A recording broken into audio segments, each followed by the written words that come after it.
कहानी की शुरुआत होती है सन 1962 से, जहां हमें पैसिफिक ओशन के बीचों बीच एक बहुत ही बड़ा शिप दिखाया जाता है जिसका नाम एंटोनिया ग्राजा है। इस शिप पर टोटल 600 पैसेंजर्स मौजूद हैं जो न्यूयॉर्क की तरफ जा रहे हैं। इस शिप में पार्टी चल रही होती है जहां एक बहुत ही खूबसूरत सिंगर गाना गा रही होती है और सभी लोग उस सिंगर के गाने को एंजॉय करते हुए मजे से डांस कर रहे होते हैं। शिप पर मौजूद सभी लोग बहुत ज्यादा खुश थे, लेकिन इन्हें पता नहीं था कि कुछ मिनट बाद उनके साथ कुछ ऐसा होने वाला है जिसके बारे में सोचने से भी डर लगता है। तभी हम देखते हैं कि एक आदमी इंजन रूम से एक लीवर ऊपर की तरफ उठाता है। लीवर के ऊपर उठते ही एक तेज नुकीला वायर टाइट होकर सब लोगों के आर पार चला जाता है। देखते ही देखते सब लोगों के बॉडी के 2 टुकड़े होने लगते हैं। यह एक बहुत ही दर्दनाक माहौल था जहां चारों तरफ खून ही खून फैला हुआ था। एक बच्ची जिसका नाम केटी है वो बच जाती है क्योंकि उसकी हाइट कम थी, जिस वजह से वायर उसके सर के ऊपर से होता हुआ गुजर जाता है। इसके बाद हमें 40 साल के बाद का सीन दिखाया जाता है जहां हम कुछ लोगों को देखते हैं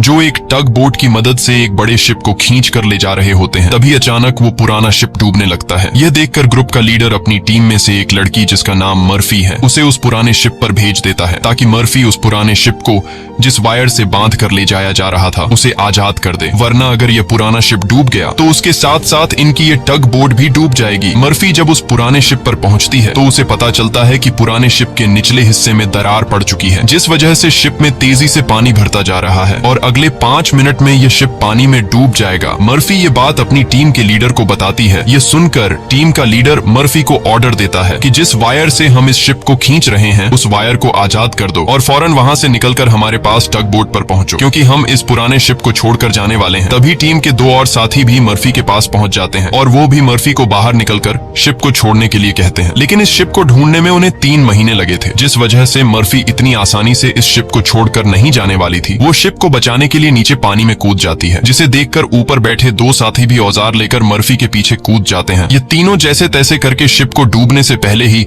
उसकी दरार पर वेल्ड करके शिप को डूबने से बचा लेते हैं और इस शिप को यह लोग मार्केट में बेचकर बहुत सारा पैसा बना लेते हैं और यह पैसा टीम का लीडर सभी लोगों में बराबर बराबर बांट देता है। यहीं जैक नाम का एक आदमी इन लोगों पर काफी देर से नजर रखे हुए था और इन सब की बातें सुन रहा था। उसे पता चल जाता है कि यह लोग समुद्र में जो शिप गायब हो जाते हैं ये लोग उन शिप्स को ढूंढ निकाल कर मार्केट में बेचकर पैसा कमाते हैं। जैक नाम का वो आदमी इनके पास आता है और इस टीम के लीडर को एक शिप के बारे में बताता है जिसमें खजाना छुपा हुआ है। जैक असल में उस शिप की बात कर रहा था जिसे 40 साल पहले एक अनजान आदमी ने लीवर खींचकर सब लोगों को मार दिया था। टीम के लीडर ने भी उस 40 साल पहले गायब हुए एंटोनिया ग्राजा नामी शिप के बारे में सुना था। टीम का लीडर कहता है कि इस शिप को बहुत से लोगों ने ढूंढा पर आज तक वो शिप किसी को भी नहीं मिला। जैक टीम के लीडर से कहता है कि मुझे पता है कि वो शिप समुद्र के किस हिस्से में है। अगर हम इस शिप को लाकर मार्केट में बेचेंगे तो हम रातों रात अमीर हो जाएंगे। पैसों का सुनते ही ग्रुप के सारे लोग इस मिशन के लिए तैयार हो जाते हैं और अगले ही दिन ये लोग अपने टग बोट में उस एंटोनिया ग्राजा नाम की शिप को ढूंढने निकल पड़ते हैं। कई दिनों के सफर के बाद ये लोग समुद्र के एक बहुत ही वीरान जगह पर पहुंच जाते हैं जहां टीम के एक आदमी को किसी शिप के आसपास होने का सिग्नल मिलता है। ये लोग समझ जाते हैं कि वह शिप जो आज से 40 साल पहले खो गया था वह यहीं कहीं पर है। थोड़ा ही आगे बढ़ने पर इनके सामने एक बहुत ही बड़ा शिप आ जाता है। ये वही शिप है जिसे हमने कहानी की शुरुआत में देखा था और ये शिप पिछले 40 सालों से समुद्र में गायब हो गया था। इस शिप को देखकर ये सभी लोग बहुत ज्यादा खुश हो जाते हैं और उन्हें लगता है कि इस शिप को बेचकर ये लोग माला माल हो जाएंगे। अब टीम का लीडर 2 लोगों को टग बोट में ही रहने के लिए कहता है और खुद कुछ साथियों के साथ उस पुराने शिप की जांच के लिए अंदर चला जाता है। अंदर जाते ही इन लोगों को बहुत ही अजीब सी आवाज आने लगती है जिसे सुनकर ये लोग घबरा जाते हैं। इसके बाद टीम का लीडर अपने साथियों को आगे बढ़ने के लिए कहता है। ये लोग उस आवाज को फॉलो करते हुए एक बड़ी सी घड़ी के पास पहुंचते हैं जहां ये लोग देखते हैं कि उस घड़ी का कांटा अभी भी हिल रहा है। कुछ देर बाद अचानक उस घड़ी का कांटा रुक जाता है। यह देखकर उन्हें कुछ अजीब लगता है। अब ये लोग शिप की ओर जांच करने के लिए आगे बढ़ते हैं। अंदर ये जहाज पूरी तरह से बिखर चुका था, जहां सारी चीजें टूट चुकी थी और जहाज के लोहे में जंग लग चुका था। ये लोग जब आगे बढ़ रहे होते हैं तब उनका एक साथी नीचे फ्लोर टूटने की वजह से गिरने ही वाला होता है कि तभी मर्फी उसे पकड़ लेती है और जब मर्फी अपने साथी को ऊपर खींचती है तब उससे नीचे एक लड़की दिखाई देती है। ये वही लड़की है जो आज से 40 साल पहले यानी कि सन 1962 में शिप में अकेली बची थी, जिसके सिर के ऊपर से वायर गुजरा था। लेकिन हैरान करने वाली बात यह थी कि 40 साल बाद भी उसकी उम्र उतनी ही थी, जिसका मतलब यह है कि यह उस लड़की की आत्मा है। मर्फी उस लड़की को जब दोबारा देखती है तो वह लड़की अचानक कहीं गायब हो जाती है। अब ये लोग जैसे तैसे करके अपनी साथी को ऊपर की ओर खींच देते हैं। यहाँ मर्फी को कुछ समझ नहीं आता कि उसने जो देखा वह सच था या फिर कोई वहम। लेकिन यह सब देखकर मर्फी बहुत ज्यादा डर जाती है। अब यह शिप बहुत ही ज्यादा बड़ा था, इसलिए ये लोग इसे और एक्सप्लोर करने लगते हैं और चलते चलते शिप के मेन कैबिन तक पहुंच जाते हैं, जहां जांच करते हुए उन्हें एक डिजिटल वॉच मिलती है। ये देखकर ये लोग कंफ्यूज्ड हो जाते हैं, क्योंकि आज से 40 साल पहले इस तरह की डिजिटल वॉच नहीं हुआ करती थी। और इस वॉच को देखकर ये लोग समझ जाते हैं कि जरूर हमसे पहले भी यहाँ कुछ लोग आ चुके हैं। इसके बाद ये सब वापस अपने टग बोट पर आते हैं और टीम का लीडर डिसाइड करता है कि अगले दिन हम इस शिप को टग बोट से बांध कर ले जाएंगे। अगली सुबह उन्हें पता चलता है कि शिप में एक बहुत बड़ा होल है, जिसकी वजह से धीरे धीरे शिप पानी में डूब रहा है। टीम का लीडर कहता है कि इस हालत में शिप को टग बोट से बांध कर ले जाना नामुमकिन है, क्योंकि शिप में ढेर सारा पानी जमा हो चुका है। पानी की वजह से शिप का वजन कई गुना बढ़ चुका है, इसीलिए इस पुराने शिप को टग बोट से बांध कर ले जाना एक बेवकूफी होगी। अब ये लोग डिसाइड करते हैं कि पहले हम शिप के होल को वेल्ड करके बंद करेंगे और फिर शिप के अंदर मौजूद सारा पानी निकालकर इसे टग बोट से बांध कर ले जाएंगे। कैप्टन की बात सबको ठीक लगती है, जिसके बाद ये सभी अपने अपने काम पर लग जाते हैं। कुछ साथी शिप के होल को रिपेयर करने में लग जाते हैं और कुछ शिप के अंदर मौजूद खजाना ढूंढने में लग जाते हैं। मर्फी खजाने की जांच में आगे बढ़ते हुए एक स्विमिंग पूल के पास पहुंचती है। स्विमिंग पूल को देखकर वह हैरान रह जाती है, क्योंकि स्विमिंग पूल पर ढेर सारे गोलियों के निशान थे। अब वह स्विमिंग पूल से जब ऊपर की तरफ आ रही होती है, तभी एक बार फिर से वह लड़की मर्फी के सामने आ जाती है, जिसे देखकर डर के मारे मर्फी वापस नीचे पूल में गिर जाती है। उसका सर तेजी से स्विमिंग पूल के फ्लोर से टकराता है और खून निकलना शुरू हो जाता है, पर स्विमिंग पूल उसके खून को अब्सॉर्ब कर लेता है। मर्फी एक बार फिर से जब ऊपर देखती है तो वो लड़की वहाँ नहीं थी और अब वहाँ पर जैक होता है। जैक मर्फी को स्विमिंग पूल से बाहर निकालने में मदद करता है। बाहर निकलते ही मर्फी जैक से कहती है कि मैंने अभी अभी यहाँ पर एक लड़की देखी है, लेकिन पता नहीं वह अचानक कहाँ गायब हो गई। जैक मर्फी से कहता है कि यह तुम्हारा वहम होगा, यहाँ पर कुछ भी ऐसा नहीं है। इसके बाद ये दोनों आगे बढ़ते हैं और इन दोनों के यहाँ से जाने के बाद स्विमिंग पूल पूरी तरह से खून से भर जाता है। दूसरी तरफ टीम के लीडर को उस पुराने शिप के कैप्टन का रूम मिल जाता है। टीम का लीडर जब रूम के अंदर जाता है तो रूम काफी बुरी हालत में था। रिसर्च करने पर टीम के लीडर को वहाँ पर कुछ भी खास नहीं मिला। जब टीम के लीडर की नजर सामने टेबल पर पड़ती है तो वह देखता है कि टेबल पर एक शराब की बोतल और ग्लास में किसी ने पैक बनाकर रखा है। यह सब देखकर ऐसा लग रहा था जैसे अभी अभी कोई शराब पीकर चला गया हो। टीम का लीडर जैसे ही इस ग्लास को उठाकर पीने वाला होता है, तब उसकी नजर सामने लगे शीशे पर पड़ती है और शीशे में टीम के लीडर को इस पुराने शिप का कैप्टन दिखाई देता है। यह देखकर टीम का लीडर बहुत ज्यादा डर जाता है और उसके हाथ से शराब की ग्लास गिरकर टूट जाती है और टीम का लीडर डर के मारे वहां से निकल जाता है। इस शिप पर सभी के साथ अजीबोगरीब इंसिडेंट्स हो रहे थे। टीम का एक साथी जिसका नाम मार्क है, उसे इस शिप पर किसी लेडी सिंगर के गाने की आवाज सुनाई देने लगती है। वह उस आवाज को फॉलो करते हुए शिप के ग्राउंड एरिया में पहुंच जाता है, जहां पर वह लेडी सिंगर भी मौजूद होती है। ये वही सिंगर थी जिसे हमने कहानी की शुरुआत में देखा था। दूसरी तरफ मर्फी और जैक आगे बढ़ते हुए लॉन्ड्री रूम से बाहर जाने वाले गेट को जैसे ही खोलते हैं, तभी अंदर जमा हुआ सारा पानी उनके ऊपर आ जाता है, जिसमें कई सारे लोगों की डेड बॉडीज थी। मर्फी और जैक डर के मारे वहां से आगे बढ़ने लगते हैं। आगे बढ़ते हुए उनके सामने एक कैबिन का दरवाजा खुलता है। अंदर जाने पर जैक को एक बहुत ही लग्जरी कार मिलती है, जिसे देखकर वह बहुत खुश होता है। पर मर्फी को यहाँ कुछ गड़बड़ महसूस होता है, इसलिए वह जल्दी ही यहाँ से निकलना चाहती थी। तभी एक दूसरे रूम से उन्हें कुछ हिलता हुआ नजर आता है। जब ये दोनों उस चीज के करीब आते हैं और उसके ऊपर रखा हुआ सामान हटाकर देखते हैं,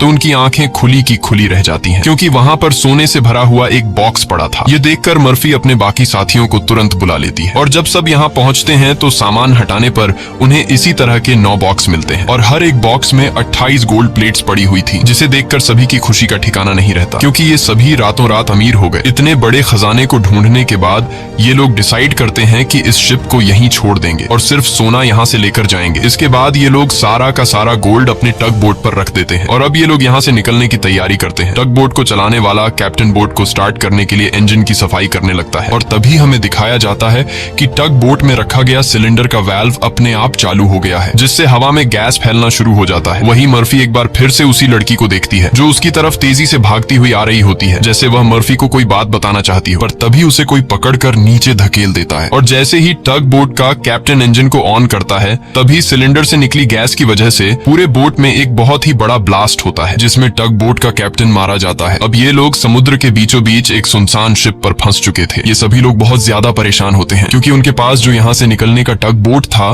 वह पूरी तरह से तबाह हो चुका था। इनका एक साथी जिसका नाम मार्क है, वो अपनी गर्लफ्रेंड की फोटो देखकर बहुत ज्यादा परेशान हो जाता है, क्योंकि 2 हफ्ते बाद उनकी शादी होने वाली थी और अब उसे लगता है कि वह कभी भी यहाँ इस शिप से बचकर नहीं जा पाएगा। परेशानी में मार्क वहाँ रखी कई साल पुरानी शराब पीने लगता है। दूसरी तरफ मर्फी भी कंफ्यूज्ड होती है कि उसे बार बार वह लड़की क्यों दिखाई दे रही है। इसीलिए मर्फी उस लड़की के बारे में जानने की कोशिश करती है। वह शिप के डेटा में पैसेंजर्स के नाम चेक करती है, जिससे उसे पता चल जाता है कि जो लड़की उसे दिखाई दे रही है उसका नाम केटी है। रिसर्च करते हुए वह केटी के रूम तक पहुंच जाती है, जहां अलमारी का दरवाजा खोलते हुए उसे केटी का ढांचा मिल जाता है, जिसे देखकर मर्फी बहुत ज्यादा डर जाती है। फिर जैसे तैसे करके मर्फी खुद को संभालती है और उस ढांचे के गले में लटके लॉकेट को उतार कर देखती है, जिसमें उस छोटी लड़की के पेरेंट्स की फोटो थी जो उसके पीछे ही खड़ी थी। उसे देखकर मर्फी को एक जोरदार झटका लगता है। केटी कहती है कि वह लॉकेट बंद मत करना, क्योंकि बहुत साल बाद मैं अपने मॉम डैड को देख रही हूँ। मर्फी को अब भी यकीन नहीं हो रहा था कि वो एक मरी हुई लड़की से बात कर रही है, पर जब वह लॉकेट को केटी के हाथ में देने लगती है तो लॉकेट केटी के हाथ से आर पार चला जाता है और अब जाकर मर्फी को यकीन हुआ कि यह लड़की कोई इंसान नहीं बल्कि एक आत्मा है। केटी मर्फी को बताती है कि इस शिप पर और भी कई सारे लोगों की आत्मा कैद है और तब तक यह सोल यहाँ से आजाद नहीं हो सकती जब तक उस आदमी को न मारा जाए जो लोगों की आत्मा को यहाँ पर कैद करता है। मर्फी केटी से पूछती है कि कौन है वो आदमी जिसने तुम्हें और बाकी लोगों की आत्माओं को यहाँ कैद कर रखा है। केटी जैसे ही मर्फी को उस आदमी के बारे में बताने वाली होती है, तभी अचानक छत पर कुछ अजीब से कीड़े निकलने लगते हैं, जिसे देखकर केटी बहुत ज्यादा डर जाती है और वह मर्फी से कहती है कि जल्द से जल्द इस शिप से तुम लोग निकल जाओ वरना तुम लोग मारे जाओगे। इसके बाद केटी गायब हो जाती है। दूसरी तरफ मार्क पूरी बोतल पीने के बाद उसे चक्कर आने लगा। उसके आसपास पड़े सभी टेबल और चेयर्स हिलने लगते हैं। देखते ही देखते सब कुछ रिपेयर होकर नया हो गया और आज से 40 साल पहले जो लोग इस शिप में मारे गए थे वह दोबारा से मार्क के सामने जिंदा खड़े हो गए। मार्क बीच में खड़ा था, जिसके चारों तरफ लोग उसके लिए तालियां बजाने लगे। शुरू में तो मार्क को भी कुछ अजीब लगता है, लेकिन फिर वह सोचता है कि यह सब शराब का कमाल है। अगले ही पल वह लेडी सिंगर मार्क के करीब आ गई और वह मार्क के साथ इंटीमेट होने लगी। लेडी सिंगर पूरी तरह से मार्क को अपने वश में करके अपने पीछे लगा देती है। मार्क भी बिना कुछ सोचे समझे उसके पीछे जाने लगा। बेवकूफ मार्क को पता ही नहीं चलता कि ये सिंगर उसे एक ट्रैप में फंसा रही है। वह लेडी सिंगर फ्लोर के किनारे पर खड़ी होकर मार्क को बुलाने लगती है। मार्क इस सिंगर को हासिल करने के चक्कर में फ्लोर से नीचे गिरकर मारा जाता है। वही हमें टीम के लीडर को दिखाया जाता है, जो इस पुराने शिप के कैप्टन के रूम में बैठा होता है। तभी वह देखता है कि शराब की बोतल अपने आप ही सरकने लगी। कुछ देर बाद उसके सामने इसी शिप के कैप्टन की आत्मा आ जाती है। यह देखकर टीम का लीडर काफी ज्यादा घबरा जाता है। तब शिप का कैप्टन उसे ग्लास में शराब डालकर पीने के लिए देता है। साथ ही वह उसे फोटो देता है जिसमें एक शिप होता है जिसका नाम लोरली है। कैप्टन बताता है कि आज से कई साल पहले हमारे पास एक आदमी आया था जिसने हमें लोरली शिप के बारे में बताया। उसने कहा कि लोरेलाई शिप में बहुत ही बड़ा खजाना छुपा हुआ है। जब हमने लोरेलाई शिप को रेस्क्यू किया तब हमें सच में वो सारा खजाना मिला। कैप्टन टीम के लीडर को एक दूसरी फोटो दिखाते हुए कहता है कि ये वो आदमी है जिसने हमें लोरेलाई शिप का बताया था। टीम का लीडर उस आदमी की फोटो देखकर उसके गले में सांसें अटक जाती हैं, क्योंकि वह आदमी कोई और नहीं बल्कि जैक था और यह फोटो 40 साल पुरानी थी। 40 साल गुजरने के बाद आज भी उसके उम्र में कोई बदलाव नहीं हुआ। वह फोटो में बिल्कुल वैसा ही दिख रहा था जैसे 40 साल पहले दिखता था। अब टीम का लीडर समझ जाता है कि जैक कोई इंसान नहीं बल्कि एक भूत है। ये सब समझते ही टीम का लीडर जल्द ही अपनी टीम को इस शिप से निकालना चाहता था। वह जल्दी से अपने साथियों को ढूंढने लगता है, पर तभी उसके सामने उसका वही साथी आ जाता है जो टग बोट में गैस खुलने की वजह से ब्लास्ट में मारा गया था। दरअसल ये ब्लास्ट में मारे जाने वाले आदमी की आत्मा होती है, जो टीम के लीडर को मारने के लिए आगे बढ़ता है। लीडर उससे खुद को बचाने के लिए भागता है, लेकिन तभी उसके सामने मर्फी आ जाती है। अब ब्लास्ट में मारा जाने वाले आदमी की आत्मा तो गायब हो जाती है, पर टीम के लीडर को मर्फी का चेहरा उसी ब्लास्ट में मारे जाने वाले साथी की तरह दिख रहा होता है, जो कुछ देर पहले भूत बनकर उसके पीछे आ रहा था। इसीलिए टीम का लीडर मर्फी को भूत समझकर उसके ऊपर हमला कर देता है, पर मर्फी खुद को बचाने के लिए उसके पैर को घायल कर देती है। लेकिन इससे टीम के लीडर का ज्यादा कुछ नहीं बिगड़ता। वह दोबारा से मर्फी पर हमला करने के लिए खड़ा होता है। इससे पहले कि वह मर्फी को मार पाता, तभी पीछे से जैक आकर लीडर को लोहे के रॉड से सिर पर मारकर बेहोश कर देता है। जैक वही आदमी है जो इन सबको यहाँ लेकर आया था। पूरी टीम में सिर्फ टीम के लीडर को ही पता चल चुका था कि जैक कोई इंसान नहीं बल्कि एक डीमन है, और जैक को भी समझ आ गया था कि टीम के लीडर को मेरी सारी सच्चाई मालूम हो गई है। इसलिए वह टीम के लीडर को अपने रास्ते से हटाने के लिए सबको उसके खिलाफ भड़काता है। वो कहता है कि अगर ये दोबारा होश में आ गया तो यह हम में से किसी को नुकसान पहुंचा सकता है। सबको जैक की बात ठीक लगती है, इसलिए यह लोग अपने लीडर को एक टैंक में फेंक देते हैं। अब यहाँ से निकलने का कोई और रास्ता न मिलने पर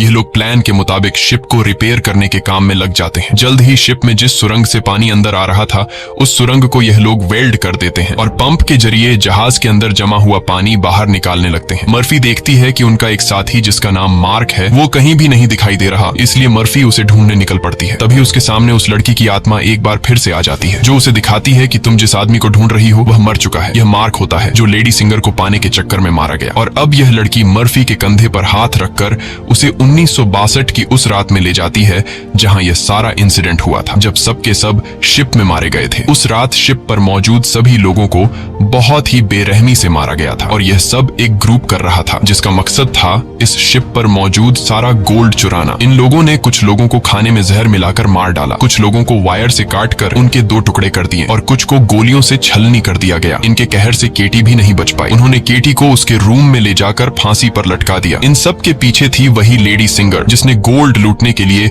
यह पूरा प्लान बनाया था और अपने लोगों की मदद से उसने शिप पर मौजूद सभी लोगों को मार डाला। अब सारा गोल्ड उनके कब्जे में था। शिप का ऑफिसर भी लेडी सिंगर से मिला हुआ था। लेडी सिंगर के एक इशारे पर वह अपने ही साथियों को मार देता है, लेकिन जैसे ही वह मुड़ता है लेडी सिंगर उसे भी गोली मार देती है। लेडी सिंगर को लगता है कि सारा गोल्ड अब उसी का हो चुका है क्योंकि शिप पर मौजूद सभी लोग मारे जा चुके थे। लेकिन यही एंट्री होती है एक ऐसे आदमी की जो इस पूरे गेम का मास्टरमाइंड था और वह लोहे की चेन से लेडी सिंगर को लटकाकर मार देता है। मर्फी केटी की मदद से ये सब देख रही होती है और तभी वह इस गेम के मास्टरमाइंड को भी देख लेती है, जिसे देखकर मर्फी शॉक हो जाती है क्योंकि वो आदमी कोई और नहीं बल्कि जैक है जो इन्हें गोल्ड का लालच देकर यहाँ पर लेकर आया। क्योंकि शिप में छेद हो चुका था और शिप धीरे धीरे पानी में डूब रही थी, इसलिए शिप को बचाने के लिए कुछ ऐसे लोगों की जरूरत थी जो शिप को डूबने से बचा सके। इसलिए जैक ने चालाकी से इन्हें यहाँ लाया। अब शिप पूरी तरह से ठीक हो चुकी थी, इसलिए जैक को अब इन लोगों की कोई जरूरत नहीं थी और अब वह इन सबको भी मार देगा। यह सब समझते ही मर्फी को याद आता है कि हमने जैक की बातों में आकर अपने लीडर को टैंक में बंद कर दिया था। अब मर्फी अपने लीडर की जान बचाने के लिए उसके पास दौड़ कर जाती है, लेकिन अब टैंक में पानी भरने की वजह से लीडर की मौत हो गई होती है। मर्फी अपने लीडर को बचाने के लिए टैंक का कांच तोड़ने की कोशिश करती है, पर टैंक का कांच बहुत ही मजबूत था, इसलिए लाख कोशिश करने के बावजूद भी लीडर को बचा नहीं पाती। इसके बाद मर्फी अपने एक साथी के पास आती है जिसका नाम डॉज है। मर्फी डॉज को जैक की सारी सच्चाई बता देती है और कहती है कि जैक तुम्हें जहां भी नजर आए उसे शूट कर दो, मैं अपने एक और साथी को ढूंढने जा रही हूँ। मर्फी के जाने के कुछ देर बाद जैक डॉज के सामने आ जाता है, जिसे मर्फी ने कहा था कि जैक जहां भी नजर आए उसे शूट कर दो। डॉज जैक से कहता है कि यहीं पर खड़े रहो और अपनी जगह से हिलना मत। ये सुनकर जैक समझ जाता है कि मर्फी ने इसे मेरी सारी सच्चाई बता दी है। तब जैक डॉज को बातों में उलझाकर डॉज से बंदूक छीनने की कोशिश करता है, लेकिन डॉज जैक की होशियारी समझ जाता है और वो फौरन जैक पर बंदूक की गोली चला देता है, जिससे जैक दूर जा गिरता है। जिसके बाद डॉज जैक के पास आता है और देखता है कि जैक मारा जा चुका है। यह देखकर डॉज वहां से चला जाता है, लेकिन हम देखते हैं कि जैक अभी भी मरा नहीं है। दूसरी तरफ मर्फी अपने जिस साथी को ढूंढने गई थी, मर्फी को पता चल जाता है कि वो पानी में मारा गया है। अब डॉज के अलावा मर्फी के सारे साथी मारे जा चुके थे, इसलिए मर्फी डिसाइड करती है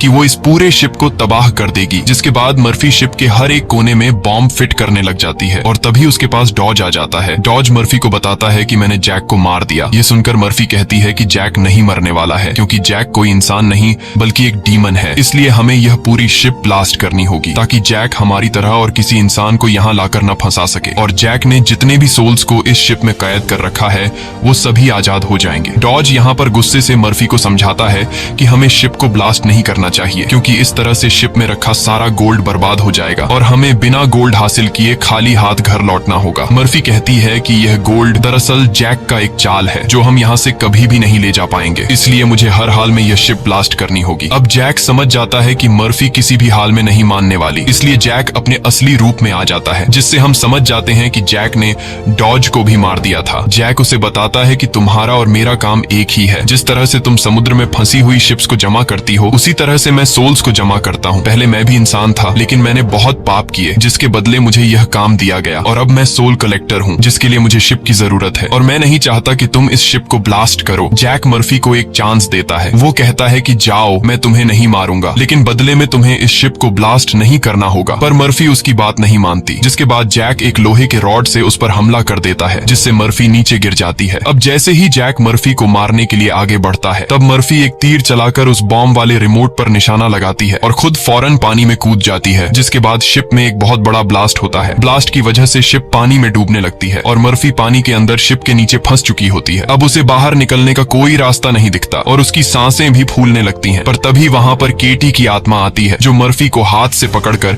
ऊपर का रास्ता दिखाती है। तब मर्फी मर्फी देखती है कि जैक ने जितने भी सोल्स को कैद कर रखा था वो सभी सोल्स आजाद हो गई हैं। मर्फी बड़ी मुश्किल से ऊपर सरफेस पर आ जाती है और वो देखती है कि शिप में जितने भी सोल्स थे वो सब अपनी असली दुनिया में जाने लगे हैं। दरअसल यहाँ जितने भी सोल्स थे वो सभी जैक के गुलाम थे। सिर्फ केटी की सोल उसकी गुलाम नहीं बन पाई क्योंकि केटी की सोल पवित्र थी, जिस वजह से जैक उस पर ज्यादा कंट्रोल नहीं कर पा रहा था। इसीलिए केटी की सोल बार बार मर्फी की मदद कर रही थी। यहाँ मर्फी एक बॉक्स के सहारे समुद्र में तैरती रहती है और तभी वो एक शिप तक पहुंच जाती है जो शिप उसे रेस्क्यू कर लेता है। जब उसे पोर्ट पर लाया जाता है तो वो अपनी एम्बुलेंस से देखती है कि जैक अभी भी जिंदा है और शिप का जितना भी गोल्ड था वो उस गोल्ड को एक दूसरे शिप में ट्रांसफर कर रहा है ताकि उस गोल्ड के लालच में वो और भी लोगों को मार सके और उनकी आत्माओं को कैद कर सके। इसी के साथ ये कहानी खत्म हो जाती है। अगर आपको हमारी वीडियो अच्छी लगी हो तो हमारे चैनल को सब्सक्राइब और वीडियो को लाइक जरूर कीजिएगा।